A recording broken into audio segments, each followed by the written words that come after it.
खंडर और जर्जर हालत मकानों के बीच में एक आप देख रहे होंगे दिव्य और भव्य सी बिल्डिंग आपको नज़र आ रही है। ये यहाँ के स्थानीय लोगों की बिल्डिंग है या कोई बाहर से आके यहाँ पे बसा है। गांव तो पूरा खाली हो चुका है अभी। ये बिल्डिंग दिख रही है, इसके बारे में कुछ पता है आपको? किसकी है बिल्डिंग, कुछ आइडिया? कुछ नहीं। पीपला कोटी गाँव, एक तो यहाँ घना जंगल है। जी जी जी, आते हुए भी डर लग रहा था मुझे यहाँ। बिल्कुल। और आप लोग कैसे सरवाइव करते हैं यहाँ पे? जब हम गांव में आते थे, जब हम यहाँ से पढ़ाई करके गए, फिर हम गांव में आए तो विचित्र स्थिति थी। खंडर होते मकान, बंजर होते खेत। जिस तरीके से आप देख रहे हैं पहाड़ में बाहर के लोग आके बस रहे हैं, कोई दिक्कत नहीं मुझे उनसे, पर ये मैं जानना चाहता हूँ ये बिल्डिंग किसकी है और इसके बारे में जानना ये प्रभु जी, ये बिल्डिंग का रहस्य तो हमारे दिनेश भाई बताएंगे। नमस्कार, मैं हूं वरुण भट्ट और आप देख रहे हैं हिमालयन कनेक्ट। प्लान वाली सीरीज में आज हम आप पहुंचे हैं पौड़ी गढ़वाल के कंडवाल शिव पट्टी के पीपला कोटी गाँव में। यहाँ पे मैं देख सकते हैं आप मेरे ठीक पीछे एक गांव है और यहाँ पर लगभग सभी मकान जंजर और खस्ता हालत में हैं, लगभग खंडर हो चुके हैं और यहाँ पर लोग भी नहीं दिख रहे हैं। लेकिन इन खंडर और जर्जर हालत मकानों के बीच में एक आप देख रहे होंगे दिव्य और भव्य सी बिल्डिंग आपको नज़र आ रही है। तो मेरी जिज्ञासा ये है कि आखिर में ये यहाँ के स्थानीय लोगों की बिल्डिंग है या कोई बाहर से आके यहाँ पे बसा है। तो ऐसे में मैं इस गांव में जाना चाहूँगा और लेकिन ये जो क्षेत्र है ये पीपला कोटी गांव का, तो ये रिमोट एरिया है और बहुत घना जंगल है यहाँ पे आसपास। और यहाँ पे अभी तक मैं 22 किलोमीटर आया हूँ और यहाँ पे मुझे कोई भी आदमी नहीं मिला अभी तक इस रास्ते पे। और अब थोड़ा हमें पैदल का रास्ता तय करना है और जिस तरीके से आजकल जंगली जानवरों का खतरा बना हुआ उत्तराखंड में, चाहे भालू हो चाहे तेंदुआ हो, तो ऐसे में हमें बड़ी सतर्कता के साथ उस तरफ जाना पड़ेगा। तो चलिए चलते हैं और यहाँ के इस लोगों से बातचीत करते हैं कि यहाँ पे प्लान की क्या स्थिति है। जब मैं इस रास्ते से गुजर रहा हूँ तो आप मेरे आसपास देख सकते हैं यहाँ पर झाड़ियाँ हैं, बहुत ज़बरदस्त घनी झाड़ियाँ हैं। और ये झाड़ियाँ बता रही हैं कि सड़क होने के बावजूद भी यहाँ पे झाड़ियों ने इस तरीके से घिरा हुआ है कि ये गवाही दे रही है चीख चीख के पलायन की। कितना ज़बरदस्त पलायन हो रहा होगा इस गाँव में। यहाँ पे क्या खस्ता हालत होगी, आवाजाही नहीं है इसलिए यहाँ पे झाड़ियाँ हो रही हैं। और चलिए आगे बढ़ते हैं। नमस्कार भाई साहब, क्या नाम है आपका? नेगी जी, कहाँ के रहने वाले हैं आप? पौड़ी। पौड़ी, हाँ जी। अच्छा। तो इस गांव में आप कैसे गाड़ी लेके आए हैं? हाँ जी। अच्छा, इस गांव में के बारे में आप कुछ बता सकते हैं? यहाँ पे आप गांव कुछ नहीं बता पता सकते? नहीं। पलायन की क्या स्थिति है यहाँ पे? पलायन के तो वही नौकरी नौकरी। और स्कूल, दो ही चीज़ें बस। तो यहाँ पे आपको दिख रहे हैं लोग वगैरह हैं गांव में कि नहीं है? गांव में कहाँ लोग हैं? अच्छा, गांव में लोग हैं ही नहीं आजकल, तो नौकरी और इसी के पीछे पलायन है बस। इसी के पीछे पलायन। रोजगार। ये बिल्डिंग दिख रही है, इसके बारे में कुछ पता है आपको? नहीं, किसकी है बिल्डिंग, कुछ आइडिया? कुछ नहीं। कुछ नहीं आइडिया। यहाँ का पता ही नहीं। ठीक है नेगी जी, आगे बढ़ते हैं। नेगी जी बाहर से आए हैं और उन्हें भी पता नहीं है बिल्डिंग किसकी है। वो गांव में किसी से मिला, अब गांव वालों को भी पता नहीं, तो आप अंदाज़ा लगाइए आप इस बात से कि क्यों मेरी जिज्ञासा मुझे यहाँ खींच के लिए आई है। आखिर में पहाड़ में जिस तरीके से इस तरह का इंफ्रास्ट्रक्चर तैयार हो रहा है, जब गांव पलायन हो रखा है, खंडर है, खस्ता हालत है, वहाँ पे ये बिल्डिंग कैसे बनी है और किस लिए बनी है? चलिए आगे चलते हैं। जैसे ही मैं गांव के करीब पहुंचता हूं तो यहाँ पर मुझे दिखता है प्राकृतिक स्रोत। ये देखिए आप, यहाँ पे पानी आ रहा है और यहाँ पे पानी आके आगे बढ़ रहा है। और यहाँ पे यहाँ के जो स्थानीय लोग रहे होंगे, गांव के लोग, पहले वो इन्हीं पर निर्भर रहते थे, इन प्राकृतिक स्रोतों पे। और इस पानी का जो क्वालिटी होती है वो आपके आरओ में भी नहीं मिलेगी शहर में, एकदम मिनरल से भरपूर। ऐसे में हमारे साथ यहाँ पर हैं कुछ स्थानीय निवासी, इनसे बात करते हैं। नमस्कार सर, क्या नाम है आपका? वैसे मेरा नाम राजेश बिजलवान है। अच्छा बिजलवान जी, ये बताइए आपका इसी गांव से हैं? जी बिल्कुल, मैं इसी गांव से हूँ। जी जी जी। अच्छा, ये बताइए कि यहाँ पे मैं वहाँ से देख रहा था पीपला कोटी गांव, एक तो यहाँ घना जंगल है। जी जी जी, आते हुए भी डर लग रहा था मुझे यहाँ। बिल्कुल। हाँ, और आप लोग कैसे सरवाइव करते हैं यहाँ पे? देखिए सर, सरवाइव करने के लिए तो क्या है कि गांव तो पूरा खाली हो चुका है अभी।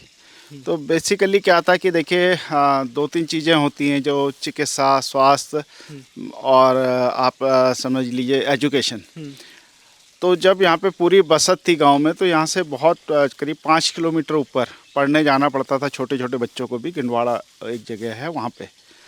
तो एक बड़े संघर्ष के बाद, मतलब कुछ विवाद और ग्रामीणों के आपसी मतभेद के बाद भी हमारे दो बड़े भ्राता रहे, हीरालाल विजयलवान जी और राम प्रसाद विजयलवान जी, उन्होंने प्रयास से ये गांव के बीच में स्कूल आया। लेकिन स्कूल बनते बनते तक यहाँ पे कोई बच्चा ही नहीं, मतलब वो स्कूल तब बना जब पूरा गांव पलायन, क्योंकि यहाँ पे पानी ये प्राकृतिक स्रोत है। पानी इस समय आपको काफ़ी अच्छा आता हुआ दिखाई दे रहा है, लेकिन गर्मी के समय में इस पानी काफ़ी पतला हो जाता है और उस समय नल वगैरह भी नहीं थे। तो बाद में जब हालांकि जब गांव से पलायन काफ़ी हद तक हो चुका था तो यहाँ पे नल वगैरह भी सरकार लाई, लेकिन उस समय तक में मतलब ऐसा नहीं हुआ कि जब लोग यहाँ पे पूरा सारे कार्य करते थे, यहाँ पे शादी विवाह और पूरा गांव था, उस समय तक यहाँ पे संसाधनों की कमी थी। ये रोड भी अभी आई है करीब 3-4 साल पहले।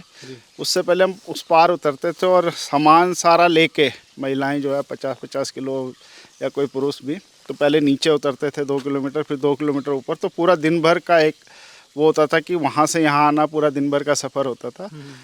अब हम भी बाहरी, मैं देहरादून में सेटल हो गया हूँ और अब गांव के अधिकांश परिवार जो है बाहरी सेटल्ड हो गए हैं, लेकिन अब धीरे धीरे करके। अभी गांव में कितने लोग हैं? आपके गांव में कितने लोग रह रहे होंगे अभी? अभी देखिए, अगर मैं बताऊं तो जो यहाँ पे परमानेंट लोग रह रहे हैं उनकी संख्या मात्र 15-16 होगी। 15-16 होगी। हाँ, तो ये बिजलाणी जी हमें बता रहे थे, पीपलाकोटी के जो निवासी हैं, कि संसाधनों के अभाव की अपनी कहानी बता रहे थे, जिसके चलते हुए यहाँ के स्थानीय लोगों ने पलायन कर दिया, देहरादून, दिल्ली, देश के अलग अलग कोनों में चले गए। एक हमारे साथ यहाँ पे एक स्थानीय निवासी, उनसे बात करने की कोशिश करते हैं। नमस्कार सर। नमस्कार। अच्छा, आप भी यहीं के स्थानीय? जी, मैं यहीं का रहने वाला हूँ और इस कार्यक्रम में हम लोग आ रखे हैं। अच्छा, यहाँ पे कार्यक्रम है आज जी, आपके जी, यहाँ पे? मेरा एक पता क्या है, मैं यहाँ क्यों आया हूँ? जी। मैं वहाँ से डाना नागराजा मंदिर की तरफ हम लोग जा रहे थे और मुझे दिखा पूरा गांव वहाँ से खंडर, वीरान और जर्जर हालत में मकान पड़े हुए, और ऐसे में मुझे लगा कि ये गांव बहुत ज़्यादा पलायन की मार से जूझ रहा है। जब मैं आ रहा था तो रास्ते भी झाड़ियाँ इतनी थी और जानवरों की आवाज़ें आ रही थी कि आने जाने में भी डर लग रहा था। तो ये बताइए कि आपने यहाँ पे अपना बचपन गुजारा है, रहे हैं आप यहाँ? हाँ, बिल्कुल मैं रहा हूँ। मैं कक्षा 5 तक यहाँ पढ़ा हूँ प्रभु जी। उस समय हम घिंडवाड़ा जाते थे, हम छोटे छोटे बच्चे थे, संसाधन कुछ भी नहीं थे, नंगे पैरों से हम लोग जाते थे, कपड़े नहीं होते थे। टिटुरती सन में हमने यहाँ पे बचपन काटा और पूरा गाँव भरा हुआ था। धीरे धीरे जब समय बदला, क्योंकि आज़ादी के अनेकों वर्षों बाद तक यहाँ कोई सड़क नहीं थी, देवप्रयाग से हम पीठ में रख के राशन लाते थे, ये स्थिति थी। यहाँ पे कुछ था ही नहीं और यहाँ से पैदल जाना, पैदल आना, पूरे जंगल के रास्ते। तो गांव में लोग थे, खेती बाड़ी बहुत बढ़िया थी, यहाँ तिल होता था, गैत होता था, दुनिया भर के, ये जितना जंगल दिख रहा है इन पेड़ों के अंदर भी खेती होती थी। और हुआ क्या कि संसाधन घटते चले गए। पहले लोग फौज में भी भर्तियां कम हो गई। अब रोजगार की तलाश में सब जाने लग गए, क्योंकि सबको अपने बच्चों का भविष्य दिखाई देने लग गया। फिर मैं पढ़ने के लिए ऋषिकेश गया। उसके बाद ये पूरा गांव धीरे धीरे अपने बच्चों की भविष्य की चिंता को लेकर के पलायन करता चला गया।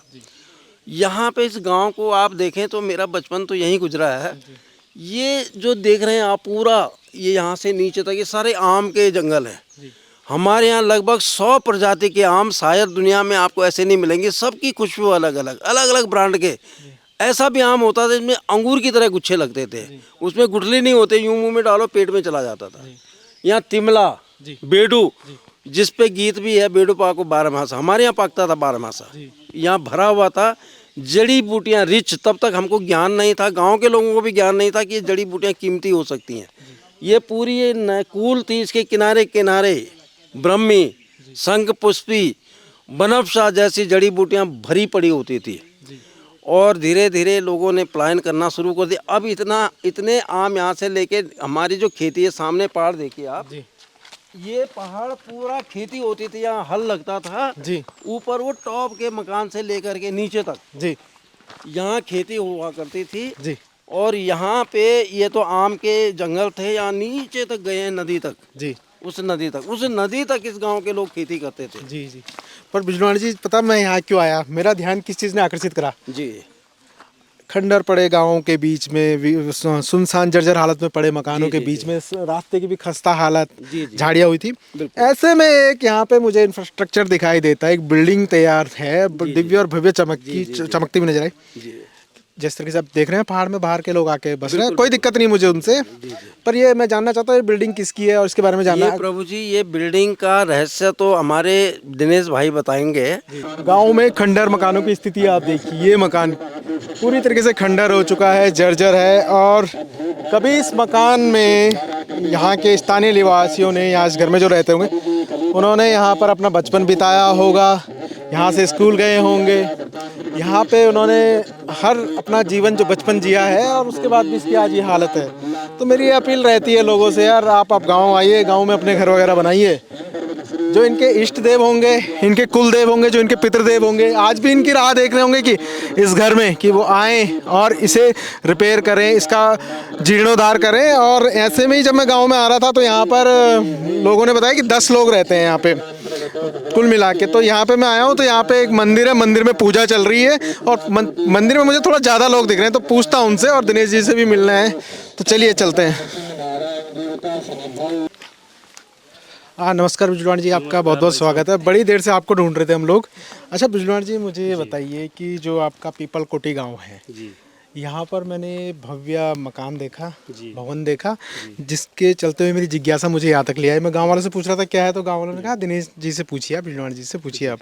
तो आप मुझे बताइए क्या है ये भवन यहाँ पे? जी, मैं दिनेश बिजलाण, अध्यक्ष पिपला कोटी ग्राम विकास समिति। जी आज जो है इस सामुदायिक भवन के भव्य उद्घाटन जी और मंदिर के ग्राम देवताओं के मंदिर के स्थापना वर्ष पे जी समस्त क्षेत्रवासी और गाँव वासियों के समक्ष जो है एक चीज़ ये रखना चाहता हूँ कि जब हम गांव में आते थे, जब हम यहाँ से पढ़ाई करके गए, फिर हम गांव में आए तो विचित्र स्थिति थी।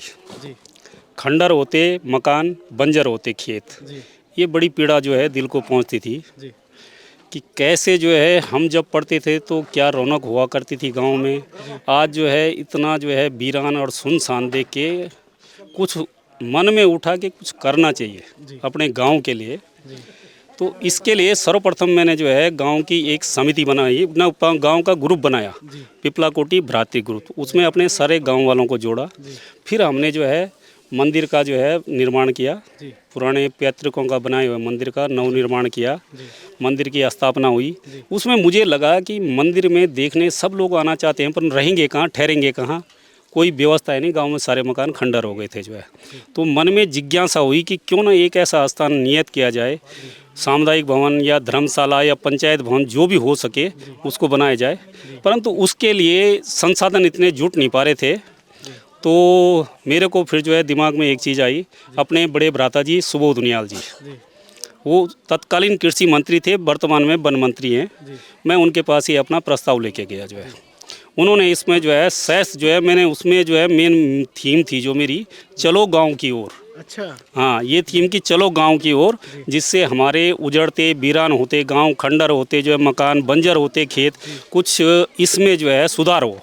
तो उसके रहते हुए फिर मैंने जैसे प्रस्ताव दिया तो उस प्रस्ताव से उनके द्वारा जो है पूरे प्रयास करते हुए, मेरी भाग दौड़ करते हुए, तो फलस्वरूप हमें ये सामुदायिक भवन मिला जो है। तो आज उसका भव्य उद्घाटन है। इसमें आप सभी लोगों का हार्दिक अभिनंदन, स्वागत जो है। बहुत बहुत धन्यवाद। हाँ, मैं समस्त जो है क्षेत्रवासियों से यही अनुरोध करता हूँ। भवन की तरफ चलते हैं, और चलिए। मैं एक बिजलवाण जी एक बात भी जानना चाहता हूँ। देखो, जब आप इस तरह के कार्य करते हैं, रिवर्स प्लान के लिए लोगों को प्रोत्साहित कर रहे हैं, तो ऐसे में चुनौतियां भी आती होंगी। बहुत क्या ज़्यादा चुनौतियां थी वो? बहुत चुनौतियां ऐसी थी। पहले तो जो है सरकारी मद से फंड लेना एक आसान काम नहीं है, परंतु फिर भी हमने जो है भाग दौड़, अथक प्रयास, गांव में जो है सुविधाओं की जो है कमी, कई चीज़ें ऐसी थी कि जिसमें जो है फिर जो है जन सहयोग, आर्थिक के साथ जन सहयोग भी बहुत ज़रूरी है, जो कि आज टाइम में हमारे गाँव में तो आदमी है ही नहीं। जी, मैं जब आ रहा था तो रास्ता घना जंगल और सुनसान वीरान पड़ा हुआ गाँव, और आजकल तो आप हैं तो थोड़ा भीड़ बस, तो उसी चक्कर में जो है वो बहुत दिक्कतें आई। रोज़ आना जाना, सामान की व्यवस्था करना, बहुत परिश्रम करना पड़ा, बहुत कठिनाई झेलनी पड़ी। परंतु मन में एक ध्येय था कि किसी तरह अपने गांव को जो है एक इतिहास ना बनने दें। जी इस गांव में रिवर्स पलायन की कोशिश करें। आप जागरूक हो रहे हैं लोग, आपके समक्ष है कि आज सभी लोग जो है हमारे प्रवासी भाई बंधु, गांव के जो है भाई बंधु सभी उपस्थित हैं और एक भव्य और सुंदर आयोजन आज समापन हुआ। इसके लिए मैं तहे दिल से आपका हार्दिक आभार और स्वागत आपका भी करता हूँ। जी बहुत बहुत धन्यवाद। ये भवन आपने बनाया है, मुझे इस भवन के बारे में बताइए। जैसे कोई आता है तो यहाँ पे रुक सकता है, फिर वो अपना मकान चाहे बनाना चाहे आगे भी कर सकता है, मतलब आने जाने की कोई दिक्कत नहीं कोई है। दिक्कत गाँव से अपने पितृदेव, इष्ट देव, कुल देवों से आदमी का जुड़ाव बना रहेगा। और एक तो ये बड़ी अच्छी पहल करी। मुझे इसके अलावा ये बताइए कि आगे आपकी और क्या ऐसी स्कीमें हैं कि और रिवर्स प्लान हो, ऐसी कौन सी योजनाएं हैं जिनके ऊपर आप काम करना चाहेंगे? अभी हम ये देख रहे हैं कि आप देख रहे हैं कि गांव से लगे हुए जो है हमारे खेत थे, जो सिंचाई वाले खेत भी थे, वो तक जो है बंजर पड़े हुए हैं। पूरे जो है मकान की जितनी खेती और ज़मीन थी आज पूरे जंगलों में परिवर्तित हो गई है। हम ये सोच रहे हैं कि एक जो है सामूहिक खेती का जो है गांव में प्रयास किया जाए। फिर इस भवन में जो है एक बार जो है समस्त हमारे जो है गांववासी अधिकांश जो है जिनकी जो है मृत्यु जो है बाहर देशों में हुई है, उनके निमित्त जो है एक सामूहिक भवन का इस भवन में आयोजन किया जाए, सामूहिक भवन किया जाए। और ये सामूहिक खेती का विशेष जोर देंगे हम जो है, जिससे थोड़ा गांव के लोगों को भी रोजगार मिले और जो है ये हरा भरा भी लगे, ये बंजर ना लगे, खंडर ना लगे, कुछ जो है हरियाली आए, पलायन रिवर्स हो। इसी में जो है आप सब लोगों का सहयोग कि जितना हो इस चीज़ को जो है आगे जो है हमारा बढ़ाया जाए, आप भी इसमें सहयोग करें। जल जंगल जमीन खेतों को बचाने के लिए ये बिजनौर जी का बहुत ही सार्थक प्रयास है और जिसका फलस्वरूप हम लोग देख भी रहे हैं। इनके गांव में भीड़ हो रखी है, लोग आ रखे हैं और इन्होंने अपनी आगे की योजनाएं भी हमें बताई किस तरीके से काम करना चाहेंगे। एक बड़ी बात है कि भवन यहाँ पे इसलिए बनाया गया है कि गाँव का कोई भी आदमी आए, अपने गाँव को देखे, समझे और यहाँ पे कुछ दिन बिताए। ऐसे में मेरा एक सवाल ये भी है कि जैसे आपने भवन बनाया सब लोगों ने मिलकर, तो गाँव में कोई आता है तो वो क्या यहाँ पे सहयोग राशि दे, क्या प्रोसीजर होता है उसका? इसमें ये है कि अधिकांश गांव के लोगों के मकान खंडर हो चुके हैं। किसी की जिज्ञासा होती है कि मैं अपने बच्चों की शादी गांव में करूं या शादी के बाद बच्चों को लेके गांव में जाऊं। हमारी अपनी तरफ से निःशुल्क व्यवस्था है। वो उनकी श्रद्धा है कि यहाँ पे साफ़ सफाई थोड़ा बहुत इसके जो है मेंटेनेंस के लिए जो सहयोग राशि देना चाहिए, उसके लिए यहाँ पे हमने एक विजिटर बुक भी रखी है। उससे ये लगे कि लोग आ रहे हैं, जा रहे हैं, और सहयोग राशि के रूप में रसीद बुक भी रखी है। उनकी स्वेच्छा है, किसी पे ये प्रतिबंध नहीं है कि हमने किराया फिक्स किया हो, ऐसा कुछ नहीं है। ये सब के लिए निःशुल्क है जो है, लोग आएँ। फिर ये है कि जब हम लोग जो है अब ढलता हुआ सूर्य हैं जो है, आगामी पीढ़ी को हम ये मैसेज देना चाहते हैं कि इस परंपरा को आगे बढ़ाओ, गांव को जीवित करो, खंडर होते जो है मकानों को जो है बनाओ और बंजर हुए खेतों को संवारो, ताकि जो है गांव खुशहाल रहे और गांव का जो है एक हमारा गांव जो है आदर्श ग्राम बन सके। जो है ये हमारी जो है मेन वो है। समस्त क्षेत्र को, समस्त प्रदेश को क्या मैसेज देना चाहते हैं आप? मैं ये देना चाहता हूँ कि अगर आदमी के मन में जो है एक दृढ़ इच्छा हो, अपने गांव के प्रति प्रेम हो, अपनी मातृभूमि जन्मभूमि के प्रति जो है प्रेम हो, तो वो मिल के सारा सामूहिक सहयोग से बहुत कुछ कर सकते हैं। और जिस तरह से हमारे जो है पूरे उत्तराखंड में पलायन एक जटिल समस्या है, उसका काफ़ी हद तक समाधान हो सकता है अगर लोग जो है अपने पहाड़ की ओर ध्यान दें तो। बहुत बहुत धन्यवाद आपका। थैंक यू, धन्यवाद। ये थे हमारे बिजनौर जी, जिन्होंने यहाँ पे अपने सार्थक प्रयासों से भवन बनवाया है और एक अच्छा मैसेज दिया है। अगर आप रिवर्स प्लान करना चाहते हैं, अगर आपकी दृढ़ इच्छा है, तो आप इस तरीके से भी योजना बना के अपने गाँव में आ सकते हैं, अपने गाँव को पुनर्जीवित कर सकते हैं। और जो कि रिवर्स प्लान का जो महोत्सव मना रहा है पीपलकोटी गांव, यहाँ पे हमें देसवाल जी मिले हैं। देसवाल जी नमस्कार, बहुत बहुत स्वागत है आपका। बहुत बहुत धन्यवाद जी आपका भी। आप कहाँ से आए हैं? हम हैं सिरसा हरियाणा से। सिरसा हरियाणा से जी। तो आप भी अब क्या सोच रहे हैं, यहाँ पे आके क्या महसूस सोच का ये देखा जो ये महल बना है, हमारे भाइयों ने जो योगदान दिया है, इसे देख के बहुत खुशी हुई। इसको देख से दिमाग प्रेरित हुआ कि आने वाले समय में जो ये मकान हमारे खंडर हो गए, खेत सुनने हो गए हैं, इनको दोबारा से जागृत किया जाए। ये हमारा मेन प्लानिंग है जी। जी जी। तो आप अपने घर को करने की तैयारी कर रहे हैं? बिल्कुल तैयारी है जी। ये सर्दी का सीजन निकल जाए, गर्मी में इसको बिल्कुल तैयार करवाएंगे, ताकि रूटीन से कभी 10 दिन के लिए आना हो, महीने के लिए आना हो, तो इसको जागृत करके ही रहेंगे जी। बहुत बहुत धन्यवाद। धन्यवाद। और बताओ, जब मैं पीपलकोटी गांव में आया तो बिजनौर जी ने बताया कि देसवाल जी का भी बड़ा सहयोग रहा। तो देसवाल जी, एक तो मुझे आप इस भवन का भ्रमण करवाएंगे और बताइए कि क्या क्या चुनौतियाँ रही? सबसे पहले तो मैं हरीश देसवाल सचिव ग्राम विकास समिति पिपला कोटी का सेक्रेटरी यानी सचिव भी हूँ। जी जी।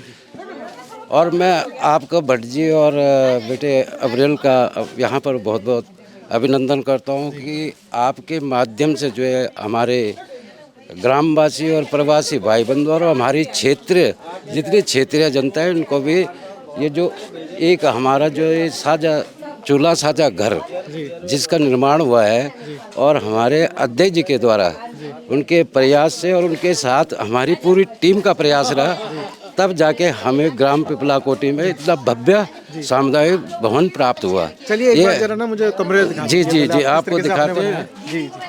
आइए, ये तो पहले आपको यही दिखा दूँ इसका बैक ये जो जिस पे हम खड़े हैं फर्श आंगन में, है जी आंगन है इसका।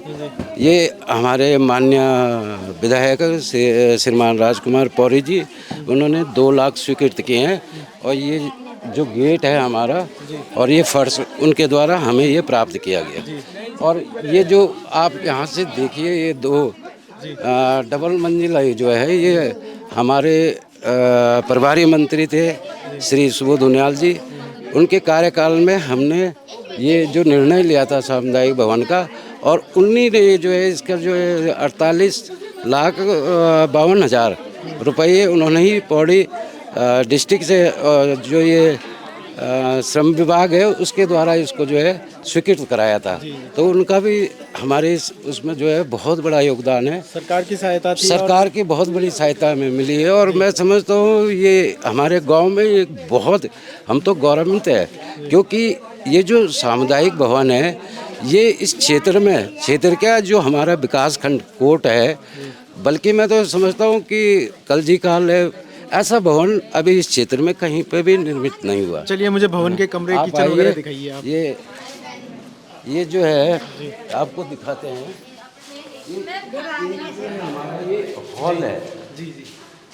इस पे जो है हम जैसे मान लो हमारा कोई गांव में कोई कार्यक्रम हो रहा है या हमारे जो अपनी ग्राम सभा है बिछड़ी इसके अधीन अगर किसी गरीब जो ऐसा मकान भी हमारे ग्राम सभा के अंदर जिसमें जो है किसी के पास 2 ही कमरे हैं, कल उनके बच्चों की या बेटियों की कोई शादी होती है या ग्राम सभा में हमारा कोई बड़ा कार्यक्रम होता है तो हमारे पास ये एक हॉल है। इस हॉल पे हमारा जो है एक मीटिंग हॉल भी है ये, इसमें हम अपने जो है कार्यक्रम भी जो भी है संपन्न कर सकते हैं। और इस पे जो है हमारे पीपल कोटी सामुदायिक भवन में प्रयुक्त होने वाली आवश्यक वस्तुओं के धनराशि वस्तुएं जी जी जी जी ये हमारे जो सम्मानित लिस्ट है जिन जी लोगों जी ने जी जी जी ये ग्रामवासी हमारे जिन्होंने यहाँ पर ये जितना भी जो इस सामुदायिक भवन में मतलब जो भी हमारे उस पे है ये सामान के लिए ये इन्होंने अपना जो है योगदान समर्पण किया है। तो ये उन लोगों के ये हमारे जो है भूमि स्थापना का जो भूमि इन्होंने दाननामा है। तो ये बहुत बड़ी बात है कि आप भी भट्ट जी इस चीज़ को आप भी जानते हैं कि आजकल जो ग्राम सभा के अंदर चलते जी जी जी ग्राम सभा के अंदर आप कहीं भी जाओ तो जो प्रधान जी हैं अगर वो ग्राम सभा में ये कहते हैं कि भाई एक जो है बारात घर के लिए या एक जो है वो पंचायत घर के लिए भूमि अगर मांगते हैं तो कोई गांव का एक भी व्यक्ति अपनी चाहे उसमें 2 गज भूमि हो देने के लिए तैयार नहीं है। तो ये हमारे लिए बहुत बड़ी बात है कि इस परिवार ने जो अध्यक्ष जी भी हैं हमारे श्री दिनेश बिजलान जी, उनके बड़े भाई साहब स्वर्गीय श्री हमारे हीरामणि बिजलान जी, छोटे भाई राकेश बिजलान जी, इन्होंने अपनी पैतृक संपत्ति का जो है हाँ पिपला कोटी ग्राम विकास समिति के सचिव के नाम रजिस्ट्री करवाई। ये दान दिया इन्होंने अपनी पैतृक भूमि, तो ये बहुत बड़ी बात है। अच्छा बिजलान जी, देशपाल जी, मैं एक चीज़ जानना चाहूँगा, गांव में लोगों को एकत्रित करना किसी योजना के लिए एक तो बड़ी चुनौती रहती होगी, ऐसी दिक्कत आई आपके साथ? बड़ी चुनौती है जी, क्योंकि गांव में कार्य करना, एक तो गांव होते बहुत बड़े लेकिन हमारा गांव जो है बहुत छोटा भी है। गांव तो छोटा है लेकिन आबादी काफ़ी बड़ी है, लेकिन हमें चुनौतियों का सामना तो करना पड़ा। तो चुनौतियां तो बहुत मिली हमें, लेकिन हमने चुनौतियों का संघर्ष करके और इस योजना में जो सफल हुए और ये भवन आपके सामने फर्स्ट हमने आपको दिखा दिया इस सेकंड फ्लोर में, ताकि हमारे ग्रामवासी प्रवासी जो भी भाई बंधु आए, अब जो मकान तो आपने देखे होंगे सबके खंडर हो चुके हैं, कुछ 3 परिवार अभी गांव में मौजूद हैं, बाकी परिवार सब कोई ऋषिकेश देहरादून मतलब गांव छोड़ के जा चुके हैं सर। इसके अलग अलग तो जी। तो ये देखिए ये हमारा किचन है और इस किचन में हमने जो है जो भी प्रवासी भाई अपना परिवार के साथ यहाँ पर ठहरने के लिए या घूमने जो भी है 5-7 दिन के लिए आएगा तो उनके लिए हमने पूरी सुविधा कर रखी है। गैस यहाँ पर उपलब्ध है, बर्तन सारे यहाँ पर उपलब्ध है, सिर्फ उनको अपना साथ में जो है खाद्यान्न सामग्री ये चीज़ें लेके आनी है। और किचन हमारा रेडी है, सब कुछ है। ये एक बड़ी बात है, ये एक हिसाब से कह सकते हैं कि गांव का सामुदायिक किचन है, वो साझा चूल्हा साझा घर है। जी। ये हमारा जो है जी एक रूम ही है। जी। तो इस पे जो है ये जैसे हमारे पास अगर अधिक संख्या होती है तो एक तो हॉल भी हमारा उपयोग में आ सकता है, बाकी एक कमरा ये है इसका। तो इस पे हम लोग जो है जैसे कई चीज़ें कोई भी कार्यक्रम है तो हमारे पास जगह उपलब्ध है। ये फ्रिज लगे हुए हैं, फ्रिज भी सब A to Z फ्रिज है, रजाई गद्दे हैं। ये हमारे जो है भाई साहब हैं लुधियाना से, ये लुधियाना से जो उन्होंने ये कंबलें भेजी है, बाकी गद्दे भी है, सारी चीज़ें यहाँ पर मतलब जो यूज करने वाली चीज़ें सारी उपलब्ध हो चुकी है। और एक रूम ये है, इसको फिलहाल हमने ये सोचा है, देखो ये हम इस पे बेड भी ले, बेड वैसे लग नहीं सकते थे पर फोल्डिंग चारपाई यहाँ पे हम लोग लाए हैं। और दूसरा हम ये सोच रहे हैं कि इस वाले जो रूम को है ना, इसको हम समिति का कार्यालय बनाएंगे। ये विशेष रूप से बंद रहेगा, ये तभी खुलेगा जब समिति के कोई इसमें, क्योंकि हम अपना लेखा जोखा सारी चीज़ें इस पे रखेंगे। एक अलमारी भी आएगी, उसमें जो है इसका मतलब ये होता ही है। अब ये सभी हमारे जो ग्रामवासी हैं भाई बंधु है, जितने सम्मानित ग्रामवासी हैं, उनका भी हमें सहयोग है, पूर्ण सहयोग भी है उनका। ऐसा नहीं कि हम लोगों ने अकेले किया, हम सिर्फ भागने वाले हैं, भाग दौड़ करके इन चीज़ों को लाने वाले हैं। बाकी सहयोग हमारे ग्रामवासियों का भी है, उन्हीं के सहयोग से ये सामान हमने यहाँ उपलब्ध किया है। अब बाकी है आप लोगों का बहुत बहुत धन्यवाद। आपका भी बहुत बहुत धन्यवाद। तो ये आप लगा सकते हैं कि यहाँ पर 2 कमरे, किचन, नीचे हॉल, और गांव में अगर कोई जो बाहर रह रहा है और उसे गांव आना है, वर्क फ्रॉम होम करना है, यहाँ की शुद्ध हवा लेनी, जैसे दिल्ली में आजकल वहाँ में एयर क्वालिटी जो है वो काफ़ी ख़राब है, तो ऐसे में यहाँ पर आप आराम से शुद्ध वातावरण में शांति के साथ वर्क फ्रॉम होम भी कर सकते हैं। और एक आधार मिल गया है जो गांव आना चाहता है, जो उसे प्लेटफॉर्म चाहिए होता है रिवर्स प्लान के लिए, वो आप लोगों ने बना के दे दिया। और हम यही चाहते हैं कि आपके माध्यम से जो ये आप जो ये चैनल है, मैं तो ये चाहता हूँ कि कई सालों बाद आप बड़ी रौनक देख रहे होंगे, जैसे लोग नीचे खाना खा रहे हैं। हाँ देखिए, है ना, ये कई सालों बाद नहीं, ये तो हमारा प्रत्येक साल स्थापना दिवस होता है। प्रत्येक वर्ष होता है ये, तो इसको ये 4था स्थापना दिवस था। तो इसी में हमने जो है इसको सामुदायिक भवन का भी जो है उद्घाटन किया है। आप और हम मतलब सभी हम ग्रामवासियों ने, इसमें हमने जो है कोई पॉलिटिक्स वो नहीं रखी है इसमें। तो इसी उसमें जो है हम लोगों ने ये मिल के लेकिन आगामी इससे भी अच्छा करेंगे। और हम चाहते हैं कि हमारी इस मेहनत से और इस निर्मित भवन से हमारा क्षेत्र और आपके चैनल को जो भी देख रहे होंगे वो भी थोड़ा सा आपका मैसेज कीजिए कि आप भी अपने गांव में इस तरह से प्रयास करिए और रिवर्स प्लान करिए। बहुत बहुत धन्यवाद आपका सर। धन्यवाद आप। चलिए।